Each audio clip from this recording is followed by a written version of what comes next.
ન્યૂટનનો ગતિનો પહેલો નિયમ પૂરો કર્યા બાદ આપણે ન્યૂટનનો ગતિનો બીજો નિયમ થઈ જોઈશું, પણ એની પહેલા બીજો નિયમ સ્ટાર્ટ કરતા પહેલા એક ભૌતિક રાશિ વ્યાખ્યાયિત કરવી છે, પદાર્થનું વેગમાન. ઓકે, વેગમાન એટલે શું? તો કોઈ પણ પદાર્થનું વેગમાન એટલે પદાર્થના દળ અને એના વેગનો ગુણાકાર. તો વેગમાન એટલે પદાર્થના દળ અને તેના વેગના ગુણાકારને પદાર્થનું વેગમાન કહે છે.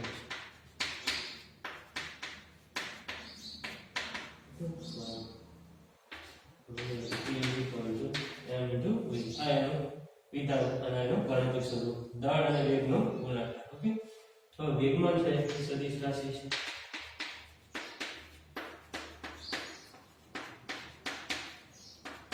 ઓકે, કોઈ પણ રાશિ જે સદિશ અથવા અદિશ હોય છે, તો વેગમાન સદિશ રાશિ છે જે તેની દિશા કઈ બાજુ હોય, જેની દિશા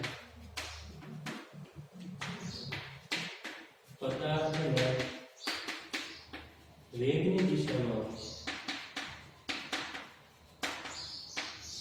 વેગમાનની દિશા હંમેશા પદાર્થનો વેગ જે દિશામાં છે એ બાજુ આપણને મળશે. તો કે બંને પાઈ ભાઈ છે, એ રીતે પણ આપણે કહી શકીએ. તો જે બાજુ પદાર્થનો વેગ હશે એ બાજુ એનો વેગમાન આપણને c = m. ચલો હવે એસઆઈ એકમ બનાવી નાખીએ. એસઆઈ એકમ તો આના પરથી એકમ બનાવતા આપણે બીજા ચેપ્ટરમાં તમે જોયું હશે. m દળનો એકમ થશે kg, ઓકે, વેગ અથવા ઝડપ, વેગનો એકમ થશે મીટર પર સેકન્ડ. ઓકે, તો આ થઈ ગયું kg × મીટર પર સેકન્ડ. ઓકે, તો આ થઈ ગયું વેગમાનનો એકમ. ચલો પારિમાણિક સૂત્ર બનાવી નાખીએ. વેગમાનનું પારિમાણિક સૂત્ર તો દળનું અને વેગનું લખવાનું. દળનું થશે m1, વેગનું થશે m0 L1 t - 1. એટલે થઈ ગયું m1 L1 t - 1. તો આ ખાસ સિક્વન્સ તમારે 12મા ધોરણમાં પણ ઉપયોગ કરશો. આપણે એકમ અને પારિમાણિક સૂત્ર બનાવતા આવડો. જો તમારી પાસે સૂત્ર આવી જાય એના પરથી એકમ અને પારિમાણિક સૂત્ર તમે બનાવી શકશો. ઓકે, તો આ થઈ ગયું વેગમાન વિશે. ચલો હવે આપણે સ્ટાર્ટ કરીએ ન્યૂટનનો ગતિનો બીજો.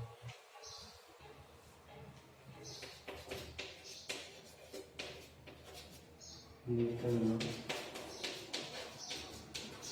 ગતિનો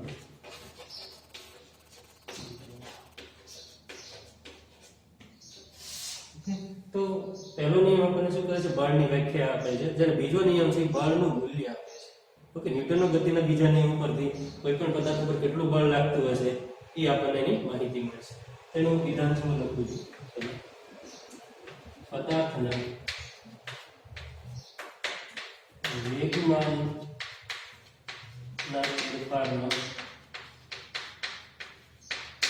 ફેરફારનો સમય દર તેના પર લાગતા બળ બરાબર હોય છે. બળ બરાબર હોય છે અને દિશા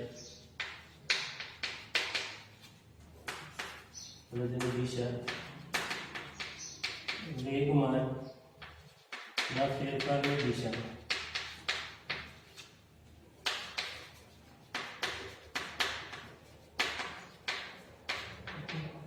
સમજો શું કહેવા માંગે છે? કોઈ પણ પદાર્થ છે એના પર લાગતું બળ એ કોની બરાબર થશે? એના વેગમાનના ફેરફારના સમય દર બરાબર. ઓકે, તો વેગમાનનો ફેરફાર એટલે શું? વેગમાનના ફેરફારનો સમય દર એટલે શું? ઓકે, તો delta p. Okay, delta p શું દર્શાવશે? વેગમાનનો ફેરફાર. ઓકે, સમય દર એટલે એકમ સમયમાં. ઓકે, એકમ સમયમાં કેટલો વેગમાનનો ફેરફાર થશે. તો આપણે ધારી લઈએ કે ડેલ્ટા t, જો ડેલ્ટા t સમયમાં પદાર્થના વેગમાનમાં થતો ફેરફાર ડેલ્ટા p હોય તો વેગમાનના ફેરફારનો દર કેટલો થશે કે ફેરફારનો દર એટલે શું એકમ સમયમાં કેટલું વેગમાન બદલાય છે ત્રીજી રાશિ મૂકી ડેલ્ટા ટી સમયમાં કેટલું વેગમાન બદલાય છે ડેલ્ટા ટી તો એકમ સમયમાં કેટલું બદલાય છે આ થશે delta P by delta T okay એને કહેશું વેગમાનના ફેરફારનો સમય દર વેગમાનના ફેરફારનો સમય દર delta P by delta T okay અને બીજા નિયમ મુજબ આ જે વેગમાનનો ફેરફાર જે છે સમય દર ઓકે એ કોની બરાબર છે એના પર લાગતા બળ બરાબર ઓકે અને દિશા કઈ બાજુ છે તો જે બાજુ ફેરફાર હોય વેગમાનનો ફેરફાર જે દિશામાં થશે એ દિશામાં એનું બળ લાગશે ઓકે તો બે એક જ દિશામાં હશે તો આ થઈ ગયો ન્યૂટનનો ગતિનો બીજો નિયમ F = Δp / Δt આ એનું સદિશ સ્વરૂપ છે જે આપણને શું આપશે દિશા આપશે અને મૂલ્ય પણ આપશે ખાલી મૂલ્ય લખી આપણે F = Δp / Δt અને યાદ રાખજો બળની દિશા તો કોઈ પણ પદાર્થ ઉપર લાગતું બળ કેટલું હશે તો શું ગણી નાખવાનું વેગમાનનો ફેરફારનો દર ગોતી નાખો ઓકે તો એના પરથી આપણને મૂલ્ય મળશે ચાલો એક એક્ઝામ્પલ લઈએ 10 સેકન્ડ હતો 10 સેકન્ડમાં વેગમાનનો ફેરફાર થયો ધારો કે 10 kg/s આના પર કેટલું બળ લાગ્યું હશે તો કે ડેલ્ટા p / ડેલ્ટા t એટલે 10/10 એટલે લાગી જશે 1 ઓકે તો પદાર્થ ઉપર કેટલું બળ લાગતું હશે 1 ન્યૂટનનું બળ ખ્યાલ અને દિશા કઈ બાજુ હશે જે બાજુ વેગમાનનો ફેરફાર થાય એ બાજુ એની દિશા હશે આ એનું બીજું તો આને આ રીતે પણ લખી ધારો કે ડેલ્ટા t છે એ ટેન્ડ્સ ટુ 0 એટલે ખૂબ સૂક્ષ્મ લેવામાં આવે તો આને આ રીતે પણ લખી ઓકે જો ડેલ્ટા t ટેન્ડ્સ ટુ 0 એટલે કે ડેલ્ટા t ખૂબ જ સૂક્ષ્મ હોય ઓકે તો આ જે સૂત્ર છે એને તમે આ રીતે લખી શકો ડેલ્ટા t ટેન્ડ્સ ટુ 0 હોય તો એટલે કે limit F = dp by okay એટલે કે વેગમાનનો શું કરો સમયની સાપેક્ષમાં વિકલન ઓકે dp by dt શું દર્શાવશે વિકલન દર્શાવશે જે પહેલા પાઠમાં બીજા પાઠમાં તમે ભણ્યા છો વેગ એટલે dx by dt જ્યાં ડેલ્ટા t ટેન્ડ્સ ટુ તમે શું લેવાનું 0 એટલે સરેરાશ વેગથી તત્કાલીન બળ આ શું બનશે આ જે બળ દર્શાવે શું દર્શાવે સરેરાશ બળ છે આ સરેરાશ છે જ્યારે આ જે બળ છે એનું તત્કાલીન કોઈ પણ ચોક્કસ ટાઈમમાં તત્કાલીન ઓકે તત્કાલીન બળ દર્શાવશે F = dp by dt okay ચલો આમાં આગળ આનો થોડો મોડિફાઈ તો આ થઈ ગયો ન્યૂટનનો બીજો નિયમ આ સરેરાશ બળ આપશે આ તત્કાલીન બળ આપશે ચલો આને આગળ આપણે કિંમત મૂકી કે ધારો કે દળ કોઈ પણ પદાર્થ છે એનું દળ અચળ હોય તો આનું એક બીજું સ્વરૂપ આપણને મળશે mp ની કિંમત મૂકી F = d by dt p એટલે શું વેગમાન તો વેગમાનની વ્યાખ્યા આપણે આગળ કરી કે m * v ઓકે મૂલ્ય ખાલી લખી m * v ઓકે હવે આમાં દળ ધારો કે અચળ છે જો પદાર્થનું દળ અચળ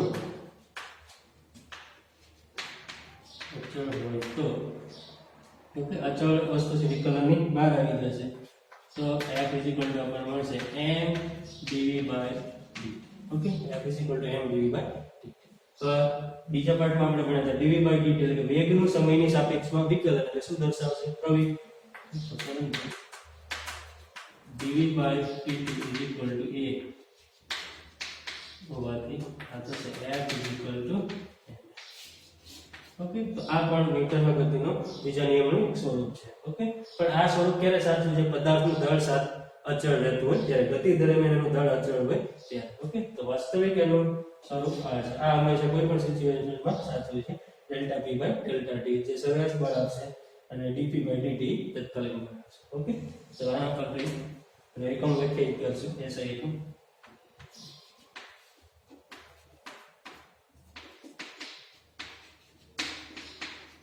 બળનું SI એકમ તો m એટલે kg પ્રવેગનું એકમ આપણે ગણીએ ઓકે મીટર પર સેકન્ડ એટલે આ થઈ ગયું kg મીટર પર સેકન્ડ ઓકે તો આને જ આપણે સાયન્ટિસ્ટની યાદમાં ઓકે ન્યૂટન નામના સાયન્ટિસ્ટ જે છે એને નિયમ શોધીને યાદમાં એ 1 kg મીટર પર સેકન્ડ સ્ક્વેર અને જ આપણે કહી દીધું ન્યૂટન ઓકે તો આ બે વચ્ચેનો સંબંધ થઈ ગયો 1 kg મીટર પર સેકન્ડ સ્ક્વેર = શું થશે 1 ન્યૂટન અને જ આપણે kg મીટર પર સેકન્ડ સ્ક્વેર અને શું કહેશું ન્યૂટન કહેશું આ એનો પ્રચલિત એકમ છે ન્યૂટન જે છે એ પ્રચલિત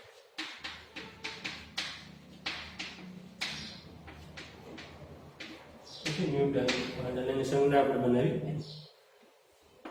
ચલો પારિમાણિક સૂત્ર લખી નાખીએ. બળનું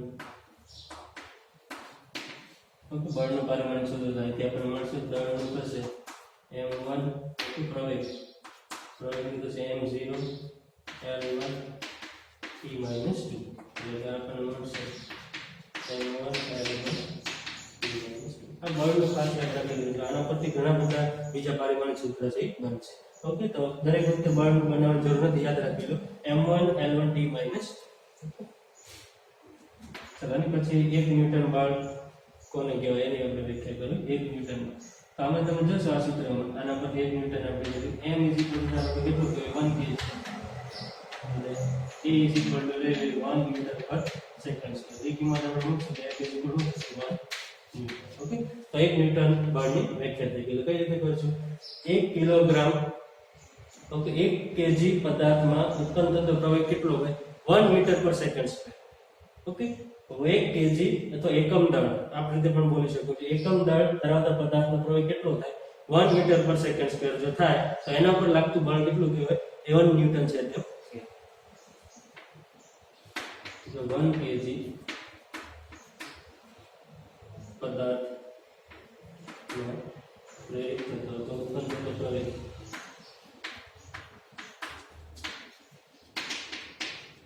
1 મીટર પર સેકન્ડ સ્ક્વેર હોય તો પદાર્થ પર લાગતું બળ 1 ન્યૂટન છે. તે 1 ન્યૂટન બળની વ્યાખ્યા થઈ ગઈ. એટલે કે જ્યારે પણ પદાર્થ ઉપર બળ લાગશે ત્યારે એનામાં શું આવશે? પ્રવેગ ઉત્પન્ન થશે. આ ખ્યાલ રાખજો. જ્યારે પણ પદાર્થ ઉપર બળ લાગે એટલે હંમેશા કેવી ગતિ કરશે? પ્રવેગી. કેટલો પ્રવેગ આવશે? તો કે F/m જેટલો. જ્યારે પણ પદાર્થ પર બળ લાગે તો પરિણામી બળ ઓકે આ જે બળ છે પરિણામી બળ જે છે જ્યારે પણ પદાર્થ પર પરિણામી બળ લાગે ત્યારે પદાર્થમાં પ્રવેગ ઉત્પન્ન થાય. ઓકે એનું મૂલ્ય તમે આના પરથી ગોતી શકશો. કેટલો પ્રવેગ ઉત્પન્ન થશે એને કરતા બનાવો F/m. ઓકે તો જ્યારે પણ પદાર્થ પ્રવેગ ઉત્પન્ન થશે. ઓકે બીજો નિયમ છે. પહેલા નિયમને સામ્યતા ધરાવે છે તો નિયમ આપણે ચેક કરીએ. ધારો કે f છે 0 લઈએ આપણે. f = 0 ત્યારે એનો પ્રવેગ છે કેટલો થશે? 0/m એટલે 0. ઓકે એટલે કે એનો વેગ કેવો રહેશે? ઓકે પ્રવેગ 0 એટલે વેગ ઓકે તો પહેલો જડત્વનો નિયમ જ કહેતો હતો જ્યાં સુધી પદાર્થ પર પરિણામી બાહ્ય બળ લાગે નહીં ત્યાં સુધી એનો વેગ કેવો રહેશે? અચળ. વેગમાં કોઈ ફેરફાર થશે અને એ જ વસ્તુ બીજા નિયમ પર પણ થતી આપણે મેળવ્યું.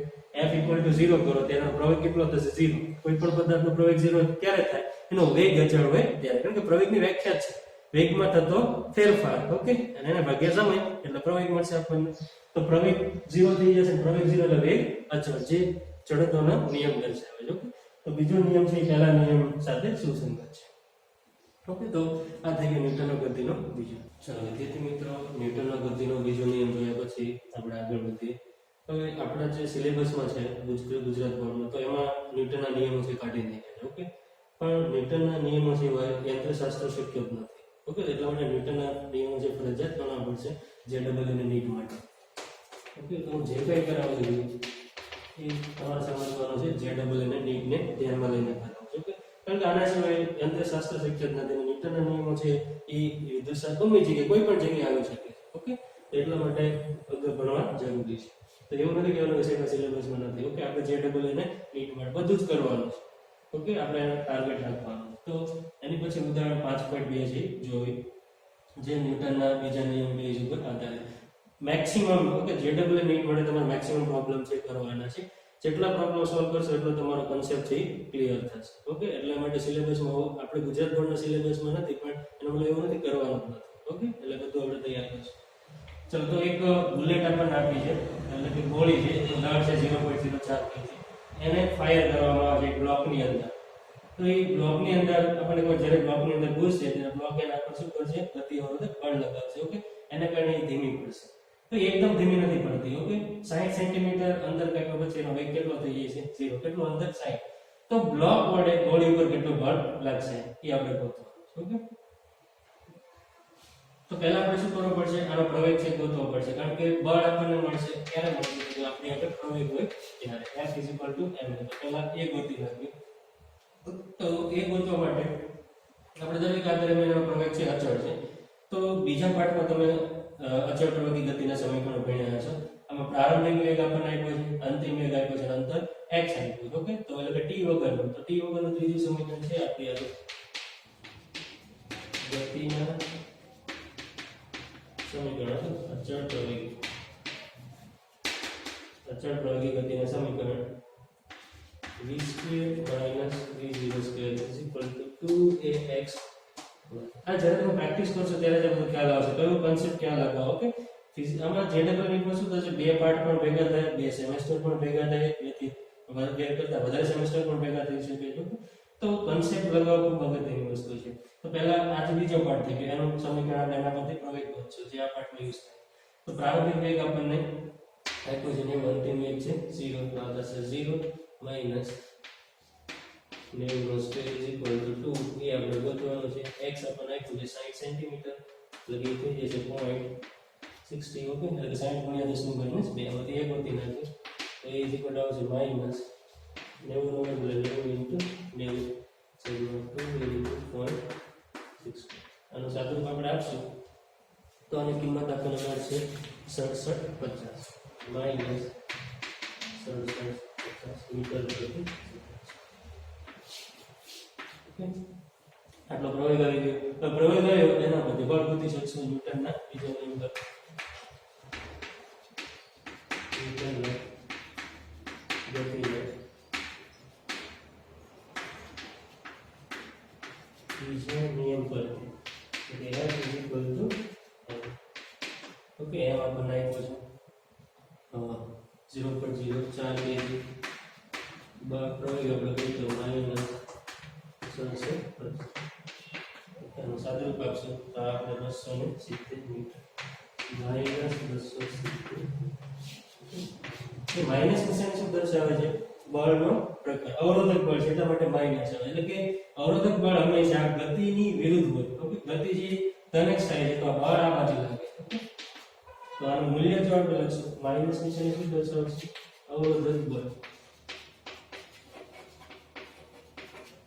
ઓકે તો અવરોધક બળ શબ્દ વાપરી દે અવરોધક બળ આ બળ આવે શું આવ્યું બળ માઈનસ 270 ન્યૂટન તો અવરોધક બળ આપણે કહીએ એની અંદર માઈનસ આવી જશે અવરોધક બળ F = 270 ઓકે તો હંમેશા યાદ રાખજો વિદ્યાર્થી મિત્રો જ્યારે પણ પદાર્થ ઉપર બળ લાગે છે ઓકે અવરોધક બળ લાગે ત્યારે એની ગતિ હંમેશા શું થશે ઘટશે ઓકે અને આપણે મેં પણ કીધું કે આ પ્રવેગ પણ કેવો આવે માઈનસ ઓકે એ પણ શું દર્શાવે વિરુદ્ધ દિશા ઓકે બળ અને પ્રવેગ હંમેશા એક દિશામાં હોય પ્રવેગ પણ આ બાજુ આવશે ઓકે યાદ રાખવાનું છે બળ હંમેશા ગતિની વિરુદ્ધમાં હોય ત્યારે એનો વેગ શું થશે ઘટશે ઓકે તો આ એક નોંધાઈ લખી નાખું છું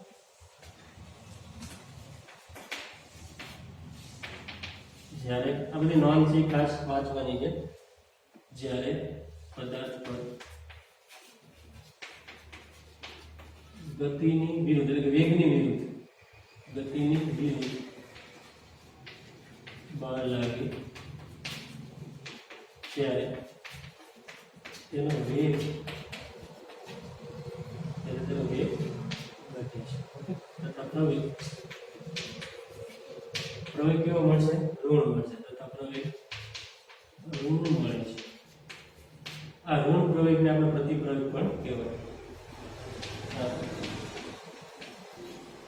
ઋણ પ્રવેગને પ્રતિપ્રવેગ પણ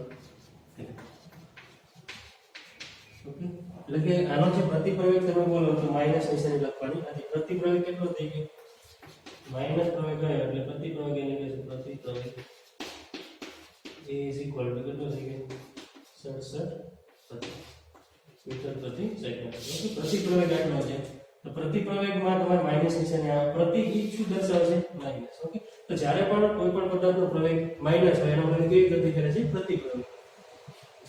પણ કહેવાય અને તેથી તથા પદાર્થ ઓકે એની ગતિ કેવી છે? પ્રતિપ્રવેગી. પ્રતિપ્રવેગી ગતિ કરે છે તેનું. ઓકે તો કોઈ પણ પદાર્થનો પ્રવેગ છે માઈનસ ક્યારે આવશે? જ્યારે એના વેગની વિરુદ્ધ દિશામાં બળ લાગતું હોય ત્યારે. વેગની દિશા ધારો ધન x છે અને બળ ઋણ x લાગે ત્યારે એનો પ્રવેગ માઈનસ આવશે અને એના માઈનસ પ્રવેગ આવે ત્યારે એનો વેગ હંમેશા શું થશે? ઘટશે. અને એવી ગતિને આપણે કહીશું પ્રતિપ્રવેગી ગતિ. ઓકે અને ધારો કે બળની દિશામાં લાગે, આ પણ ખાસ યાદ રાખજો. જો વેગની દિશામાં જ બળ લાગે તો એનો પ્રવેગ છે ધન આવશે. જો વેગની દિશામાં બળ લાગે એટલે કે ગતિની દિશામાં બળ લાગે તો તેનો પ્રવેગ ધન મળે. પ્રવેગ ધન એટલે એનો વેગ શું થશે? વધશે. પ્રવેગ ધન મળે અને તેથી પદાર્થનો વેગ વધે છે. ઓકે પ્રતિપ્રવેગ હોય, પ્રવેગ ઋણ હોય તો વેગ શું થશે? ઘટશે. ઓકે દિશા પણ ત્યાં સાથે રાખવાની છે. બળ જે છે એ બધું નક્કી કરશે. જો વેગની દિશામાં ઓકે ગતિની દિશામાં બળ લાગે તો પ્રવેગ ધન આવશે ને એના કારણે વેગ વધશે. જો ગતિની વિરુદ્ધ દિશામાં બળ લાગે એને સ્પેશિયલ નામ આપ્યું આપણે ગતિ અવરોધક બળ, તો એનો પ્રવેગ કેવો આવશે? માઈનસ આવશે અને એનો વેગ શું થશે? ઘટશે. ધન મળે અને તેથી પદાર્થનો વેગ વધે છે. આવી ગતિને પ્રવેગી ગતિ કહેવાય. પ્રવેગી ગતિ. ઓકે તો હવે ખાસ યાદ રાખજો પ્રતિપ્રવેગી ગતિ ક્યારે થશે અને પ્રવેગી ગતિ ક્યારે થશે? વિરુદ્ધ દિશામાં ગતિની વિરુદ્ધમાં બળ લાગતું હોય ત્યારે પ્રતિપ્રવેગી, ગતિની દિશામાં બળ લાગશે ત્યારે પ્રવેગી ગતિ થશે. ચાલો આની પાછળનું એક્ઝામ્પલ છે. આ જે નોંધ લેવી લગો ખાસ અગત્યની વસ્તુ છે, તમારે સમજવાની છે. ચલો ઉદાહરણ 5.3 m દળનો પદાર્થ છે અને ગતિનું એક સમીકરણ આપણને આપ્યું છે. તો આના પર ગતિના સમીકરણ ઉપર તેમાં બળ ગોતવાનું. ઓકે એનું દળ આપણને આપ્યું છે. તો બળ ક્યારે મળશે? આપણી પાસે એનો પ્રવેગ હોવો જોઈએ. ઓકે ન્યૂટનનો બીજો નિયમ વાપરી તો પેલા પ્રવેગ આનો ગોતશે. તો આ એનો સ્થાનાંતર આપ્યું. ઓકે શું આપ્યું છે? સ્થાનાંતર. તો સ્થાનાંતર ઉપરથી પ્રવેગ કઈ રીતે ગોતીએ આપણે બીજા ચેપ્ટરમાં જોયું હતું. સોરી રેખીય ગતિમાં જોયું ત્રીજા ચેપ્ટરમાં. તો પહેલા આનું વિકલન કરી નાખીએ. ઓકે સમયની સાપેક્ષે dy નો વેગ મળશે આપણને dy/dt ઇઝ ઇક્વલ આ વિકલન કરશું ut નું એટલે થશે d/dt of ut plus half gt square. Okay ut નું વિકલન થશે u વિકલન તો ખ્યાલ છે આ થશે 1/2 g અચળ. ઓકે 1/2 g અચળ t સ્ક્વેર નું વિકલન થશે 2t.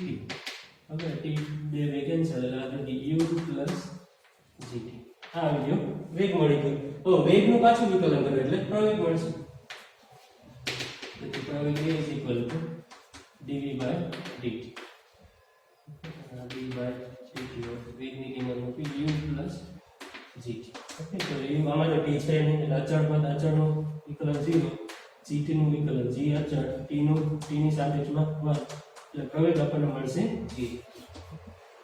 તો પદાર્થનો પ્રવેગ આવી ગયો. હવે બાણ ગોતી નાખો ન્યૂટનના બીજા નિયમ ઉપર. F is equal to m into. Okay તો આ જે પદાર્થ છે એ ગુરુત્વાકર્ષણ બળની અસર ઓકે mg આપણે ભણી ગયા. mg એટલે કઈ પડતી ગુરુત્વાકર્ષણ બળ. તો ગુરુત્વાકર્ષણ બળની અસર નીચે થતી ગતિ છે. ઓકે ચાલો આની પછીનો ટોપિક છે બળનો આઘાત. બળનો આઘાત એટલે શું? તો સિમ્પલ આમાં લખ્યું છે બળ પદાર્થ ઉપર લાગતું બળ અને જે સમય દરમિયાન લાગે છે. ઓકે બળ જે છે એ લાગવાનો સમય હશે. તો જેટલા ટાઈમ સુધી લાગે છે એનો શું કરો? ગુણાકાર. એટલે આપણને શું મળશે? બળનો આઘાત મળશે. તો પદાર્થ પર લાગતું બળ તે માટે લીધેલા સમયના ગુણાકાર બળ અને સમય આ ગુણાકારને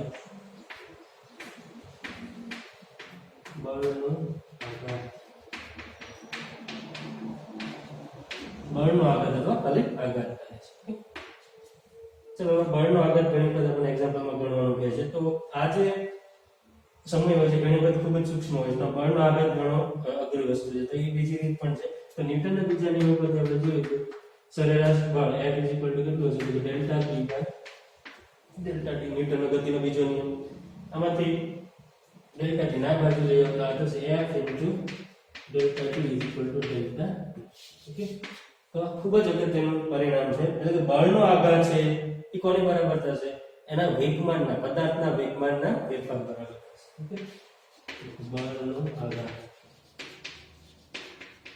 ઇઝ ઇક્વલ ટુ વેગમાનનો ફેરફાર. ઓકે, તો આપણે જ્યારે પણ બળનો આઘાત જાણવાનું કહે તો F ઇન્ટુ ડેલ્ટા ટી નહીં ગણ્યું, ખાલી શું કરી નાખશું? વેગમાનનો ફેરફાર ગણશું. વેગમાનનો ફેરફાર એ જ આપણને એનો આઘાત આપશે. ચાલો એકમ થશે, એકમ શું થશે? બળનો આઘાત SI એકમ. ઓકે, તો આ F ન્યૂટન ઇન્ટુ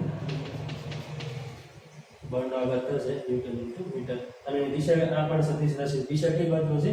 વેગમાનના ફેરફારની દિશા. ચલો હવે પછી ઉદાહરણ નંબર 5 જો. ઉદાહરણ નંબર 4. તો ઉદાહરણ નંબર 4 છે એમાં એક બોલર છે એ બેટ્સમેન તરફ બોલ ફેંકે છે. ઓકે, અને એનો દળ આપણને આપ્યું છે. બોલનું દળ કેટલું છે? 0.15. અને એનો વેગનું મૂલ્ય પણ આપણને આપેલું છે. એનો વેગ જે છે કેટલા વેગથી? 12 મીટર પ્રતિ સેકન્ડ. આ જે છે આપણને વેગ. એટલે કે બોલર છે બેટ્સમેન તરફ ફેંકે છે. બેટ્સમેન એને શું કરે છે? હિટ કરે છે. અને એવી રીતે મારે છે કે જેથી કરી એના વેગનું મૂલ્ય નથી બદલાતું. વેગનું મૂલ્ય તો 12 મીટર, ખાલી એની દિશા છે એ ઉલટાઈ જાય છે. એટલે કે બોલરની એક્ઝેક્ટ સામે થાય છે. ઓકે, તો બેટ અથવા બેટ વડે તો બેટ્સમેન વડે બોલ પર કેટલો આઘાત લાગ્યો છે આપણે ગણવાનું છે. ઓકે, બોલ પર લાગતો આઘાત, બોલ પર કેટલો આઘાત લાગ્યો હશે. એટલે કે F ઇન્ટુ ડેલ્ટા ટી આપણે ગણવાનું છે. તો હમણાં જે આપણે કીધું હતું F ઇન્ટુ ડેલ્ટા ટી, બળનો આઘાત એ કોની બરાબર છે? Delta T. ઓકે, અને ડેલ્ટા પી એટલે શું? વેગમાનનો ફેરફાર, અંતિમ વેગમાન માઈનસ પ્રારંભિક.